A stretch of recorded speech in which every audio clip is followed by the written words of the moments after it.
देवाधिदेव महादेव की पवित्र पावन कथा। भगवान शिव की मिठास नहीं है, गला खींच रहा है। भगवान शिव की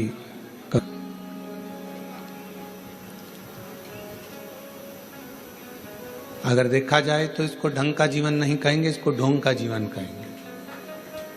ढंग का जीवन वो है जो अपनी आत्मा को अच्छा लगे, अपने मन को अच्छा लगे और अपने आप को अच्छा लगे वो धारण करना, अपने आप को अच्छा लगे वैसा भोजन करना, अपने आप को श्रेष्ठ लगे वैसी जिंदगी जीना, इसको ढंग की जिंदगी जीना कहते हैं।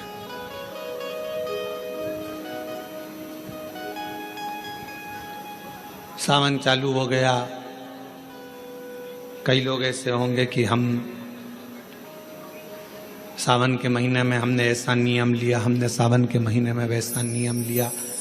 शिवजी ने कभी आकर आपके सामने नहीं कहा कि सावन के महीने में तुम ये नियम लेना या ये नियम धारण करना। शिवजी एक बात जरूर कहते हैं कि जैसे ही श्रावण का महीना लगे इतना जरूर करना कि किसी का दिल मत दुखाना और बन सके तो मेरा भजन कर कर शिव की शरणागति में रहकर वृद्धजन, बुजुर्गजन, बड़ोजन का आदर करना सीख जाओ। Bottle bottle bottle bottle bottle bottle.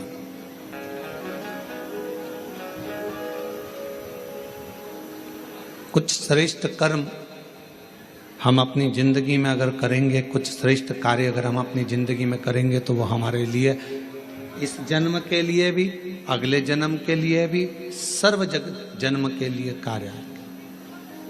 और उसमें से एक है भगवान शिव की विरल भक्ति, उसमें से एक है भगवान का भजन।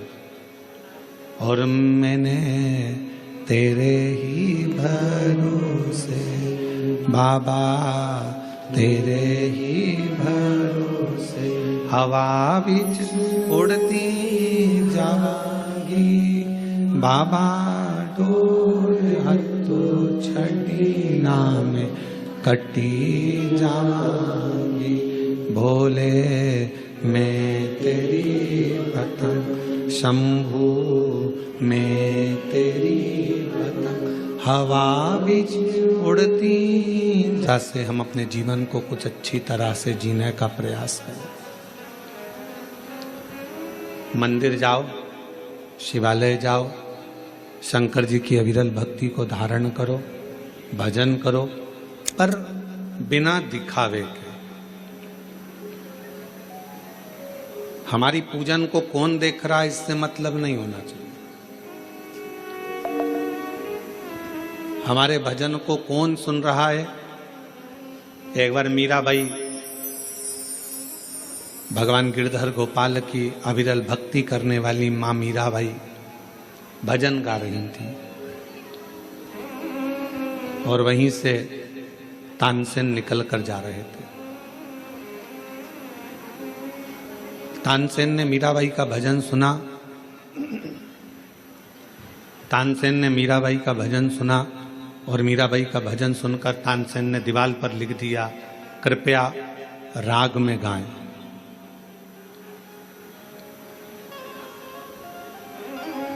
अब तानसेन बहुत बड़ा संगीतकार है।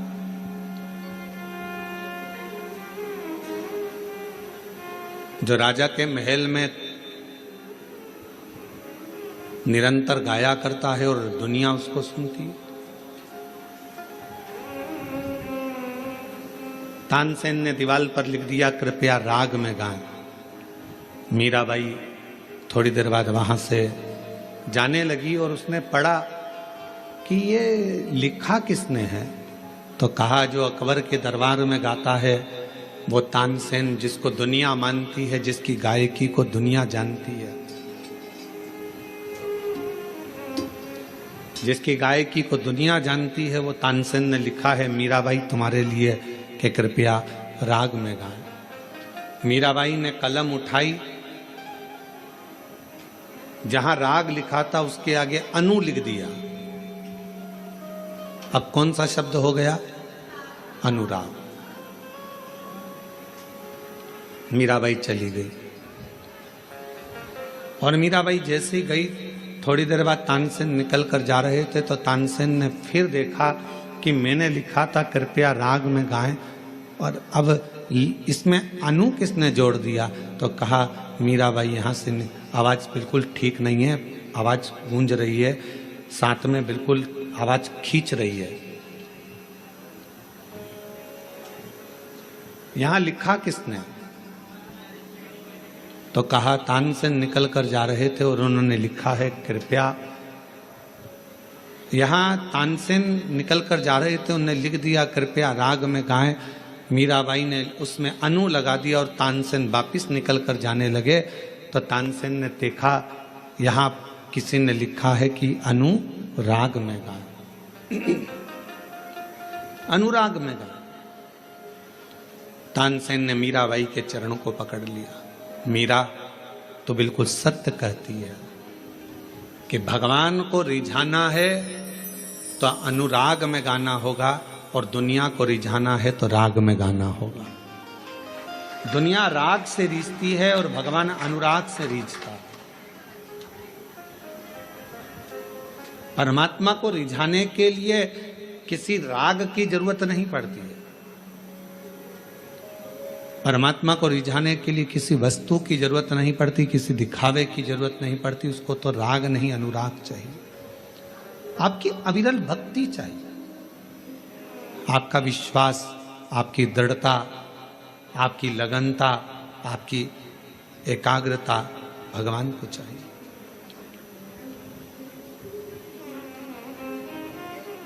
और जिसने भगवान को राग से नहीं अनुराग से निभाना, उसको प्रसन्न करना प्रारंभ कर दिया, शिव को सामने एकदम प्रकट पाओ सामने। आज आप और हम सावन के महीने में जो बहुत बहुत एक लोगों का हुजूम देखते हैं, भीड़ देखते हैं, तो जितने भी भीड़ में लोग खड़े हैं उनको एक बात का स्मरण होना चाहिए कि आप उसके मंदिर में खड़े हो जिसको आडंबर पसंद नहीं। आप उसके शिवालय में खड़े हो जिसको दिखावा पसंद है। आप उसके सम्मुख में खड़े हो जिसको किसी वस्तु का मोह नहीं है। मोह होता तो सोने की लंका रावण को नहीं देते।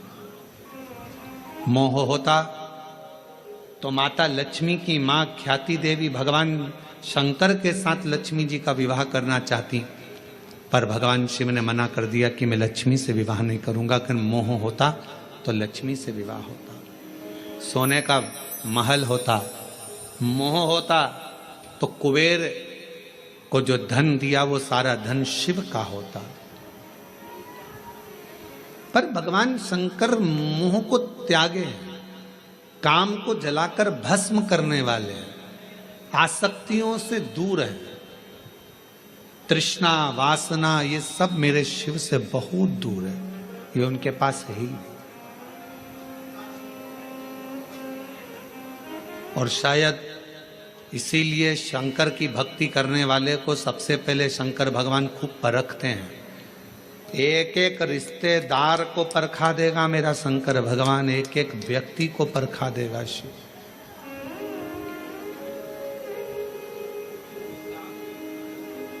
यदि आप शंकर जी की भक्ति कर रहे हो तो सारे रिश्तेदार को परखाएगा। अभी आप ये महाकाल भक्त मंडल कोरबा वालों से पूछना, इन्होंने सबके हाथ जोड़ लिए होंगे, भैया भैया भैया कुछ करो, भैया कुछ करो। बड़े बड़े कुर्सी पर बैठे हुए से लेकर छोटे से छोटे के भी जाकर कहा होगा, भैया अब तो कुछ करो, कथा होना चाहिए, पंडाल लग गया है, कुछ करिए। कुछ नहीं होता, जो शिव चाहता है वही होता है, इसके सिवाय कुछ नहीं। जो शंकर चाहेगा, जो ओघड़दानी चाहेगा, जो मेरा शंभु, जो मेरा त्रिकालदर्शी, मेरा कैलाशी अविनाशी शिव चाहेगा वही होता।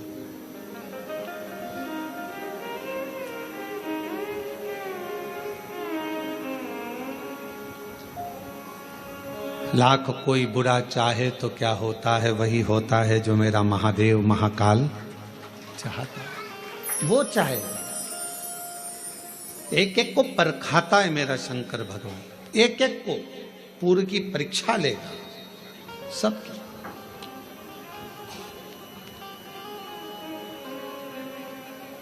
और वो देखेगा कि आप कितने मेरे अधीन हो, आपका समर्पण मेरे प्रति कितना है।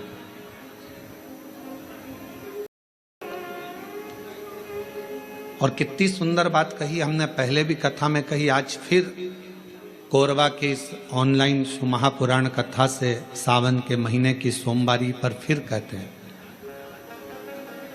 अगर शंकर जी का मंदिर तुम जा रहे हो, शिव जी पे जल चढ़ाने के लिए जा रहे हो, तो निवेदन है बीच में तुम्हारी मौसी, काकी, मामा, फूफा, सहेली, रिश्तेदार का नातेदार, बेस्ट फ्रेंड किसी का भी घर पड़ जाए, शंकर के मंदिर जाते समय और शंकर के मंदिर से वापस घर आते समय किसी के दरवाजे पर मत रुको, सीधे अपने घर पर ही रुको। उसका कारण क्या है? आपको मालूम होगा कि ये सोमवार का दिन, सावन के महीने का सोमवार इतना प्रसिद्ध क्यों है? श्रावण के महीने के सोमवार का इतना महत्व क्यों होता है?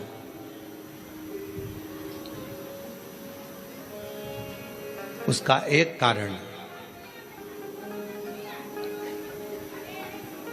सावन के सोमवार का इतना महत्व क्यों है? सारे सोमवार होते हैं, सारे श्रावण सोमवार का दिन होता है, सारे सोमवार मान्य होते हैं, पर सावन के सोमवार की इतनी महत्वता क्यों है?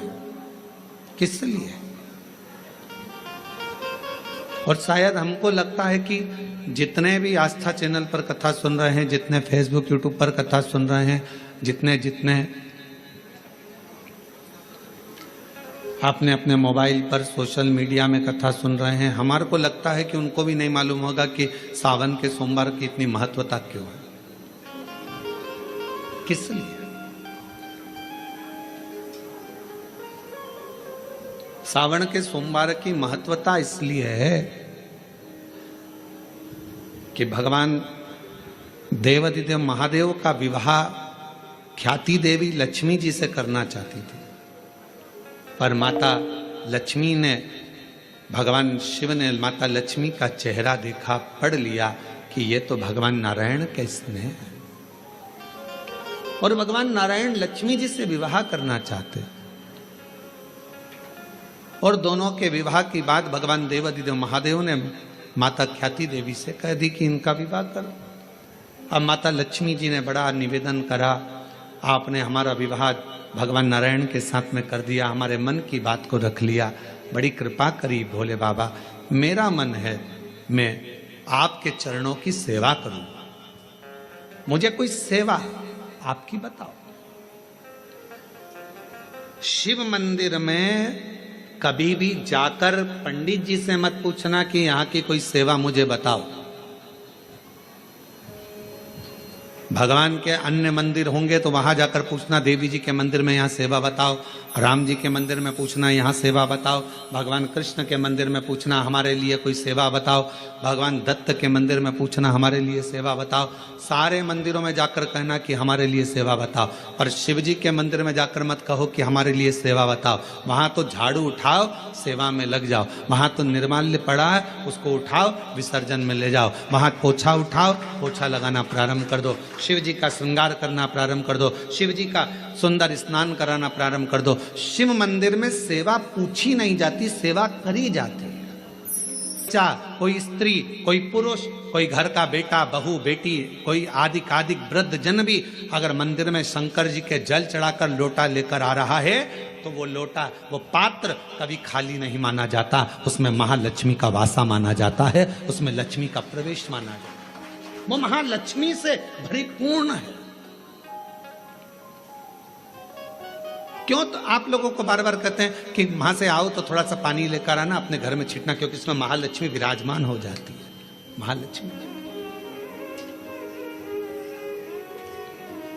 आपके इधर ऐसा होता है कि नहीं होता हमको नहीं मालूम, पर हमारे उधर का एक नियम है कि प्राचीन नियम है पूर्वजों के हिसाब से कि जब हमारे यहाँ गणेश जी का विसर्जन करने जाते हैं, देवी जी का विसर्जन करने जाते हैं, नवरात्रे के बाद में जवारे का विसर्जन करने जाते हैं, तो विसर्जन करने के बाद नदी में से, तालाब में से, कुएं में से थोड़ा सा जल लेकर आते हैं। अब इधर है कि नहीं वो हमको नहीं मालूम, छत्तीसगढ़ का हमको नहीं मालूम, पर हमारे उधर का हमको लाते हैं ना।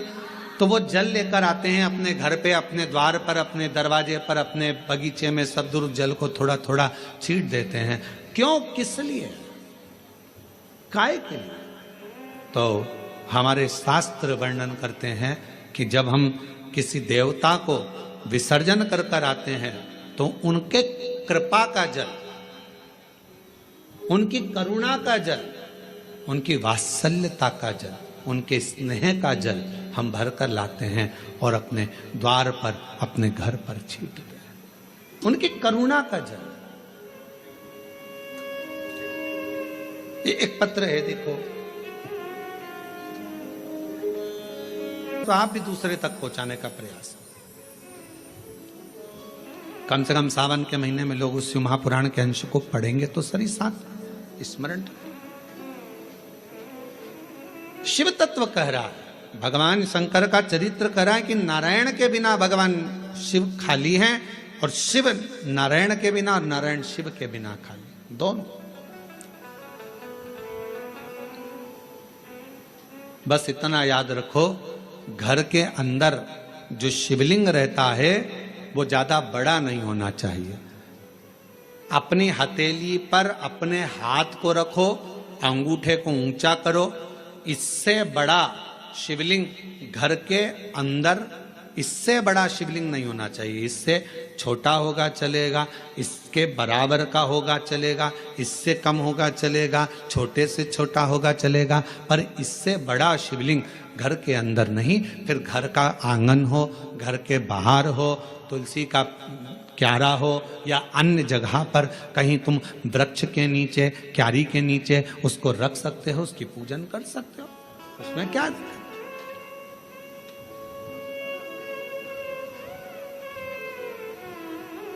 फिर उसको बाहर रखना पड़ेगा। पर छोटा सा शिवलिंग है, बिल्कुल छोटा है, पारद का है, सोने का है, चांदी का है, पाषाण का है, नर्मदेश्वर है, काले पाषाण का है, लकड़ी का है, चीनी का है, दर्पण का है, कांच का है, जो भी शिवलिंग है वो आपके घर के अंदर विराजित है, वो आपके घर के। अब इधर नारायण बैठे थे, इधर भगवान शिव। आज सोमवारी की कथा है और पूरी दुनिया के लोगों को यह कथा सुनना है कि सोमवार, और सोमवार का तो वर्णन आपको कर दिया, श्रावण भगवान शंकर को इतना प्रिय क्यों है। और लोग कहते हैं हमने पुराण में पढ़ा तो कहीं श्रावण का इतना बहुत सारा महत्व नहीं मिल पाया, पर इतना महत्व श्रावण का क्यों? पूरे महीनों में 12 माह में श्रावण की महत्वता इतनी क्यों? इधर मेरे नारायण, इधर मेरे भगवान शंकर, शंकर भगवान नारायण को देख रहे हैं के हृदय में एक दूसरे विराजमान है, एक दूसरे।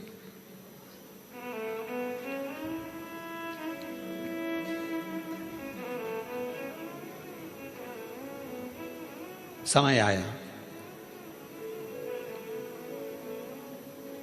दोनों सुध में थे, दोनों सुध।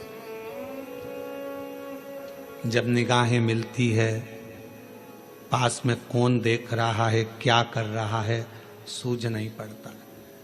हमने देखा है कई कथा सुनने वालों को, उनका जब ध्यान लगता है भगवान में, तो पड़ोसन क्या कर रही है, क्या बोल रही है, कौन जा रहा, कौन आ रहा, उसे कोई सुध नहीं पड़ता। राठी परिवार वहाँ, राठी जी, मोहन जी वगैरह वहाँ है छिपरा में, तो वो उसके आयोजक।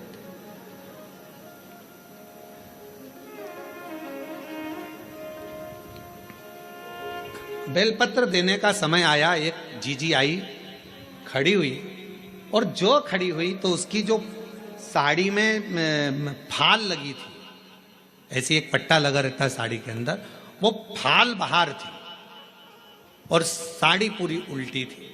अब हमारे उसके चरण की साइड हमारा देखना हुआ, तो देखने में उसके सिर पर भी जो वो फाल थी, वो सिर के ऊपर ऐसा फाल का पट्टा था। अब हमने कहा जीजी, ओ जीजी, तो जीजी बोली हाँ गुरुजी। हमने कहा आज तो तुमने साड़ी को उल्टा पहन लिया। तो कहा नहीं गुरुजी, मैं तो सीधी पहन कर आई हूँ। हमने कहा सिर पे पल्लू है, जरा देखिएगा। तो फाल का पट्टा ऊपर था, साड़ी उल्टी थी। उसने कहा ओ बाप रे, ये मैं कहाँ पहन के आ गई, लोग तो मुझे हंसे होंगे।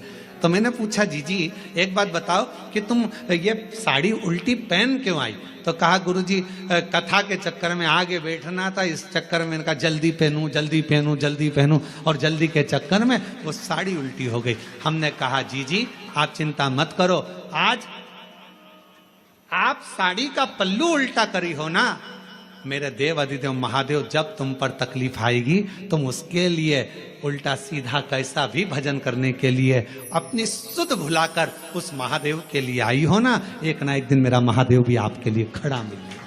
क्यों चिंता, क्यों विचार करना, क्यों सोचना कि हमने वो कई लोग क्या कहेंगे। हमने कहा आग लगे बस्ती में अपन रहो मस्ती में। पता है मेरे परमात्मा बाहर का कभी रूप नहीं देखते कि तुम्हारा चेहरा क्या बोल रहा है, तुम्हारे नेत्र क्या बोल रहे हैं, तुम कितने सुंदर हो, कितने कैसे हो, नाक कैसी है, दांत कैसा है, मुख कैसा है, श्रवण शक्ति कैसी है, कर्ण कैसे हैं, भुकुटियां कैसी है, ये दुनिया के लोग देखेंगे। मेरा महादेव, मेरा ठाकुर, मेरा गोपाला, मेरा कृष्णा ऐसी चीजें नहीं देखता। मेरा बाबा तो केवल तुम्हारे हृदय का भाव देखता है। निर्मल मन सो मोहि पावा, मोहि छल छिद्र कपट ना भावा। मुझे केवल तुम्हारा मन शुद्ध भाव शुद्ध चित्त चाहिए, शुद्ध चित्त चाहिए। श्रावण की महत्वता कितनी है। इधर नारायण इधर भगवान शंकर, दोनों एक दूसरे को देख रहे हैं, दोनों की सुध नहीं है, दोनों की सुध।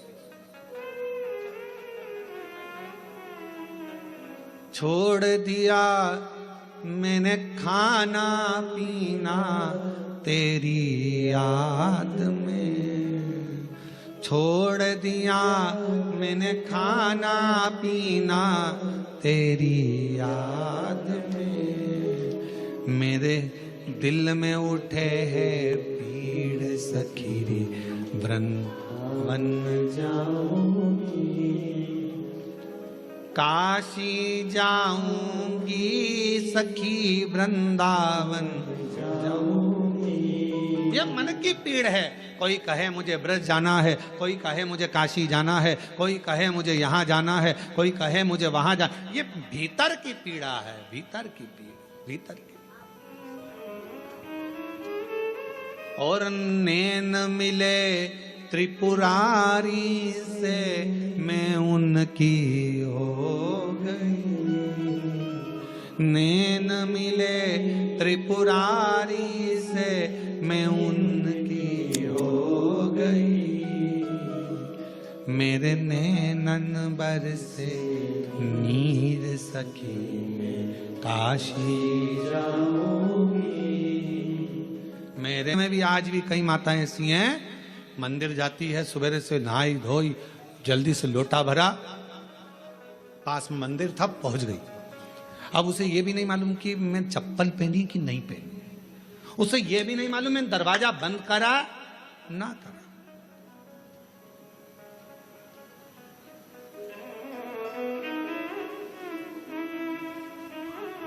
उसे सुध नहीं है इतना कि मैंने द्वार बंद करा कि ना करा, मैंने कुछ बंद करा, वो तो बस लोटा भरा पानी का, लाइट सब चालू कर दी, रसोई घर की पूरी लाइटें चालू कर, और फिर घर की बहुएं सुबह से मम्मी तुम मंदिर जाती हो, पूरी लाइट चालू कर दी, पूरा घर का दरवाजा खुला छोड़ दिया, कोई घुस जाए तो, और तुमने पूरा खोल कर चल। आज भी कई माताएं छत्तीसगढ़ में, मध्य प्रदेश में, राजस्थान, गुजरात, पंजाब, हरियाणा, दिल्ली, कहाँ कहाँ का, उत्तर प्रदेश, ना जाने कहाँ कहाँ जितने शिव भक्त हैं, आज भी तुम्हारे साथ में ये हो जाता है कि तुम्हें सुध नहीं रहती। चली लोटा भरा, पहुंच गई मंदिर में, और मंदिर में जाने के बाद ये भी नहीं देखती कि टाइम कितना हो रहा, समय, बस जल चढ़ाया, बैठी, श्री शिवाय नमस्तुभ्यं, श्री शिवाय नमस्तुभ्यं, श्री शिवाय नमस्तुभ्यं, श्री शिवाय शुद्ध नहीं है। एक पत्र है, अच्छा है, देखिए। एक ना एक दिन सुख प्रदान जरूर करता है, सुख देता ही देता। आपका विश्वास क्या है, दृढ़ता क्या है? शुद्ध बांध कर रखो, शुद्ध।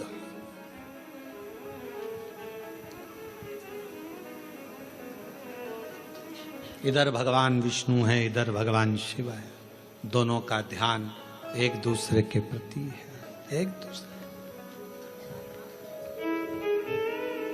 और शंभु शरण मांगू घड़ी रे घड़ी, दुख काटो दया करीन दर्शन। ओ शंभु शरण मांगू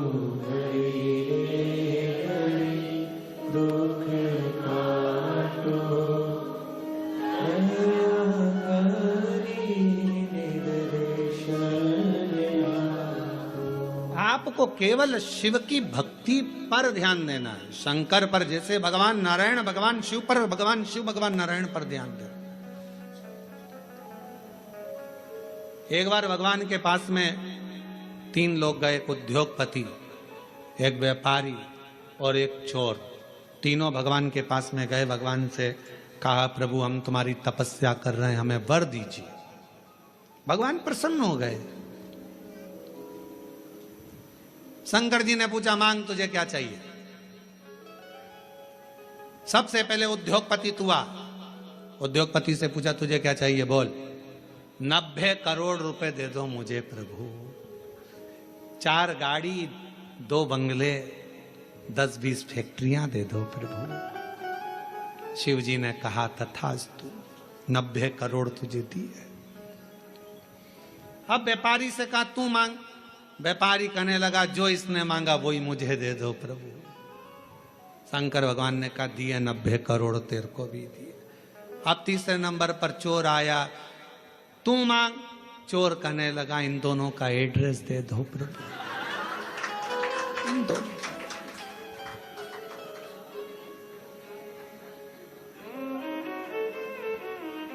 क्योंकि आपसे कहूं कि उद्योगपति ने जो मांगा वो दो तो 90 करोड़ मिलेंगे, और अगर कहूं कि व्यापारी ने जो मांगा वो दो तो 90 करोड़ मिलेंगे। इसलिए कृपा करो दोनों का एड्रेस दे दो। चोर बोला दोनों का एड्रेस मुझे दे। बस यही प्रसंग को ध्यान में रखना कि हमें 90 करोड़ नहीं, हमें शंकर के दरवाजे का एड्रेस मिल जाए, शिव की चौखट मिल जाए, शंकर का द्वार मिल जाए, और उसके द्वार से बढ़कर क्या चाहिए। प्रभु तेरा साथ न छूटे रे भोले, तेरा साथ न छूटे। करा था शंकर भगवान नारायण की सुध में थे, उनने प्रणाम नहीं करा और उनका ध्यान किसी पर नहीं गया और शंकर जी पर गया। ये दुनिया की रीति है, नियम है। दुनिया के लोग आप पर बड़ा ध्यान रखते हैं, बड़ा ध्यान। खुद क्या कर रहे हैं उससे मतलब नहीं है, पर तुम क्या कर रहे हो उससे मतलब है। जो जितना बढ़ता चले जाता है उतना कैमरे की निगाह में आता चले जाता है। पूछना किसी से, पूछो किसी से। हाँ तुम्हारे बीच में महापौर जी बैठी, इन्हीं से पूछ लो। हाँ इनसे ही पूछ लो। चुनाव नहीं लड़ा था उससे पहले ये कहीं पर भी चले जाएं, कहीं पर भी जाएं, कैसे भी बैठ जाएं, कैसे भी खा ले में, कैसे भी रह ले में, पर जब महापौर बन गए तो फिर थोड़ा कोई शब्द भी बोलना है तो बड़ा सोच कर बोलना पड़ेगा, नहीं तो मीडिया बहुत ध्यान रखना पड़ता, बहुत स्मरण। कोई सोशल मीडिया पर ये ना आ जाए, कोई बात ना आ जाए, कोई बात ना आ जाए।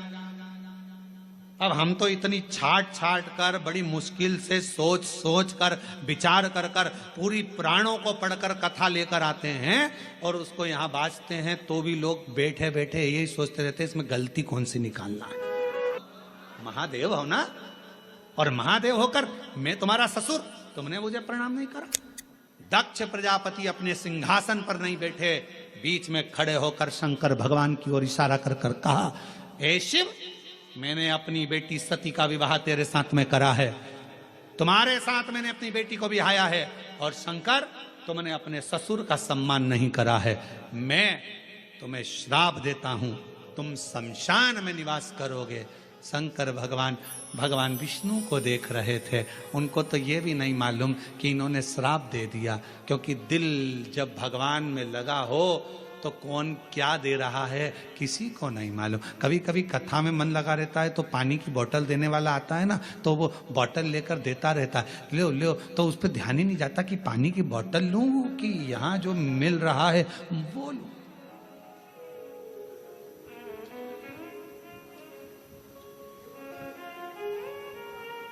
जो मिल रहा है, जितनी चीजें ब्रांडेड थी वो मरने पर काम नहीं आती। ब्रांडेड घड़ी मरोगे तब काम आएगी क्या?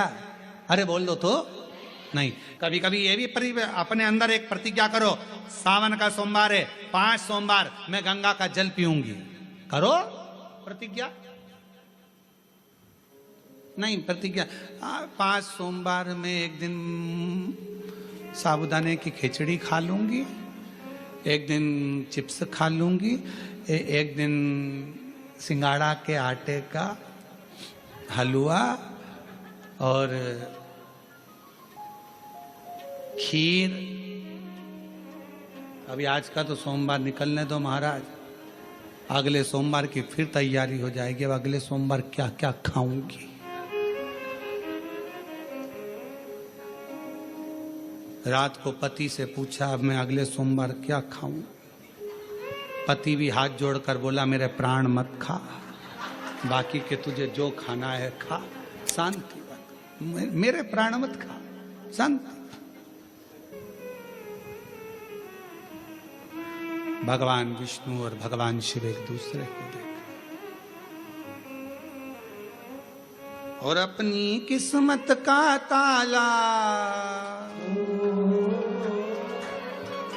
अपनी किस्मत का ताला तुम खोलते चलो।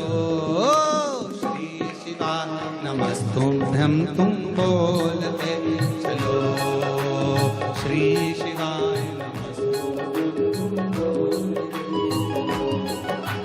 श्री शिवाय नमस्तुभ्यं तुम बोलते चलो।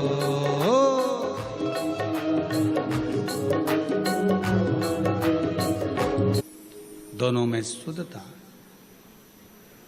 दक्ष प्रजापति ने श्राप दे दिया देवाधिदेव महादेव को, तुम देवताओं के भी देव हो, महादेव हो, और इस तरह से तुमने मुझे प्रणाम नहीं करा, मेरे दामाद होकर मेरा आदर नहीं करा। मैं श्राप देता हूं कि तुम शमशान में निवास करो। शिवजी प्रसन्न हुए। आग लगे बस्ती में गौ मस्ती, क्या किसको रोइए चादर तान के सोइए। अब उनको श्राप भी लगा तो भी शंकर भगवान दुखी नहीं थे, प्रसन्न है कि बाबा ने बड़ी कृपा करी है, मेरे ससुर ने कम से कम मुझे प्लाट भी दिलाया, तो ऐसी जगह दिलाया जहां कोई कब्जा नहीं करेगा। शमशान में मकान अगर रहे, शमशान में प्लाट है तो क्या दिक्कत है, शमशान में अपना डेरा, उसमें क्या सोचना। कोई कोई व्यक्ति ऐसा रहता है जिसको बड़ी चिंता रहती है, ऐसा मकान लेना, ऐसी दुकान लेना है, चले गए। शंकर जी को कुछ नहीं मालूम कि ससुर ने श्राप दे दिया। वो तो दिल लगा बैठे थे भगवान नारायण से, नारायण भगवान दिल लगा बैठे थे देवाधिदेव महादेव। उनको नहीं मालूम। मालूम कब पड़ा? जब नंदी को क्रोध आ गया और नंदी ने दक्ष प्रजापति से कह दिया, ओ दक्ष प्रजापति, मेरे स्वामी को श्राप देता है, मैं तुझे श्राप देता हूं, तेरा शीश कटेगा। प्रसूति बैठी थी, माता सती की मां, दक्ष प्रजापति की धर्म पत्नी, आंखों से आंसू बहने लगे, मेरे पति मर जाए, दक्ष प्रजापति का शीश कटेगा, मेरा श्राप है तुझे। नंदी ने कहा, जैसे ही नंदी ने कहा शंकर भगवान ने रोका, इतनी देर में तो श्राप निकल चुका था। नंदी को लेकर शिव जी चले गए। प्रसूति के मन में भाव उत्पन्न होने लगा, मेरा पति मर जाएगा, मेरा पति मर जाएगा, मेरे पति की रक्षा कैसे करूं, क्या करा जाए कि पति की रक्षा हो जाए।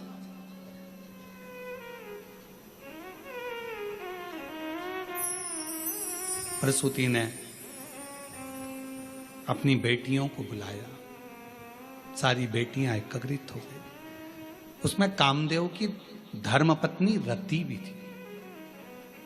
रति ने एक दिन सती से कहा, जी आपसे एक निवेदन करूं मैं सती, आप मेरी बहन हो, अपने पिता को श्राप लगा है कि शीश कटेगा।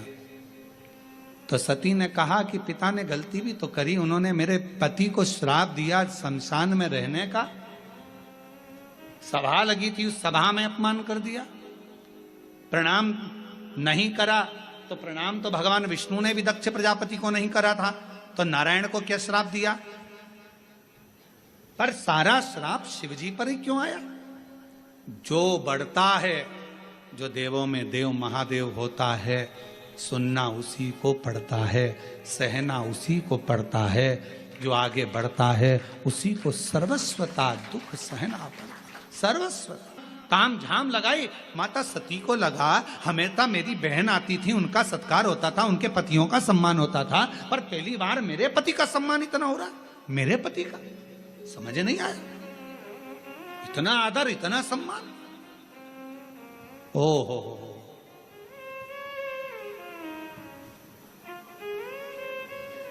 समझ में आ गया। किसी फाइल पे साइन कराना रहता है तो ही चाय बिस्कुट आते हैं।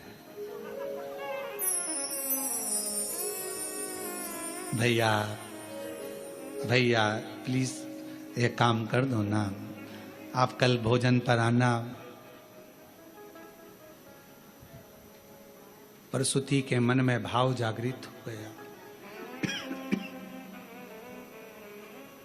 सती से पूछा, बेटा तेरे पिता के शीश कटना है, क्या करूं तू बता।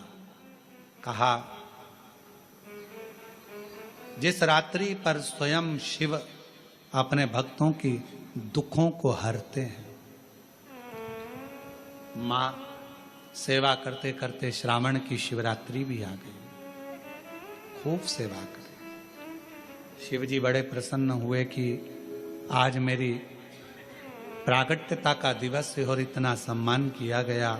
बढ़ते बढ़ते पूरा श्रावण का महीना निकल चला, पूरा आखिरी का दिन था। बाबा जाते जाते प्रसूति की ओर देखे, सासू मां ने हाथ जोड़कर कहा, मेरी एक विनती स्वीकार करेंगे आप। शिवजी ने पूछा, कौन सी विनती।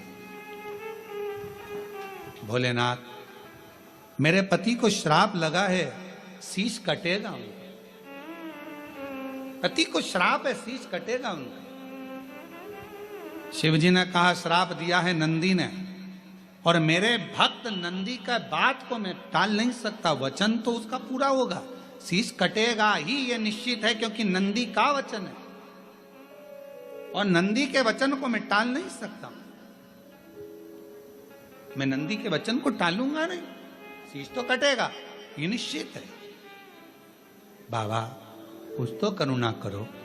शंकर भगवान ने कहा सासू मां से, हे माता प्रसूति, श्रावण का महीना मुझे प्रियता के भाव में, क्योंकि आपने मेरी सेवा करी है पूरे आज मैं वचन देता हूं प्रसूति मां, आपको आपके पति का शीश जरूर कटेगा, मरेंगे भी सरी, प्राण भी छूटेंगे, पर उनका फिर वापिस शीश मैं जोड़ूंगा, पर वो शीश नहीं रहेगा, कोई दूसरा शीश उनके धड़ पर जुड़ेगा और तुम्हारे पति के प्राण वापिस दूंगा। आज मैं वचन देकर जाता हूं, वचन दे। कहती है श्रावण का महीना शिव जी को इसलिए प्रिय है क्योंकि उनके जहां आदर नहीं होता था, सम्मान नहीं होता था, सत्कार नहीं होता था, उस स्थान पर भी भगवान दक्ष प्रजापति के घर पर 1 महीने तक आदर सम्मान सत्कार हुआ। शिव जी ने वर दे दिया, जिसके घर में भले मुझे रखने की जगह ना हो, जिसके घर में मुझे पूजने की भी जगह ना हो, अगर श्रावण के महीने में कोई दिल से मुझे पुकारेगा, हृदय से मेरे को नाम लेकर पुकारेगा, मेरा उच्चारण करेगा, पूजन करेगा, आराधना करेगा, 1 लोटा जल श्रावण के महीने में अगर समर्पित करेगा, तो शिव कहते हैं जैसे मैंने अपने सास के मेरे दक्ष प्रजापति को जैसे मैंने पुनः जीवित किया है, शिव जी कहते हैं मैं उसको धान्य वैभव संपदा से परिपूर्ण कर दूंगा। ये मेरा वचन है, ये मेरा वचन।